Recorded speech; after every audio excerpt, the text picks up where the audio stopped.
కేసీఆర్ గారు తన ప్రభుత్వం హయాంలో తీసుకున్న తప్పుడు నిర్ణయాల వల్ల, అవినీతి అక్రమాల వల్ల ఇలా బీజేపీకి సుపారీ రాజకీయాలు చేయాల్సిన పరిస్థితి వచ్చింది.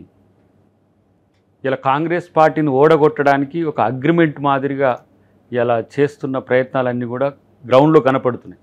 కాబట్టి రేవంత్ రెడ్డి గారు దాని మీద సీరియస్గా స్పందించిన పరిస్థితి. ఎక్కడ తగ్గుతున్నా బీజేపీ కోసమే, ఎక్కడ పెరుగుతున్నా అది బీజేపీ కోసమే.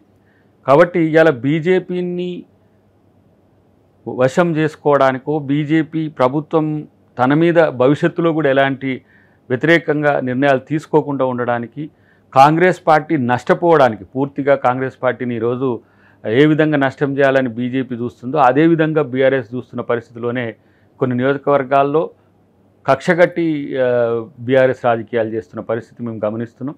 డెఫినెట్గా ఇది తెలంగాణ ప్రజలు గమనించాల్సిన అవసరం ఉంది. ఇలాంటి రాజకీయాల వల్ల వాళ్ళ పార్టీ పూర్తిగా నష్టపోతుంది, అవసరమైతే పతనం అవుతుందని తెలిసినా కూడా ఎంతకు కూడా తగ్గని పరిస్థితి అలా బీఆర్ఎస్కు ఉండడానికి గమనించాల్సిన అవసరం ఉంది.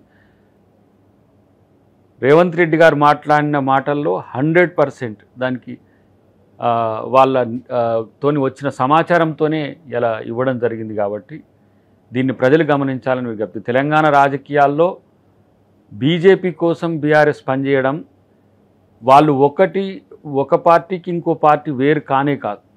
వాళ్ళ డిఎన్ఏ మొత్తం ఎన్డీఏలోనే ఉన్నది.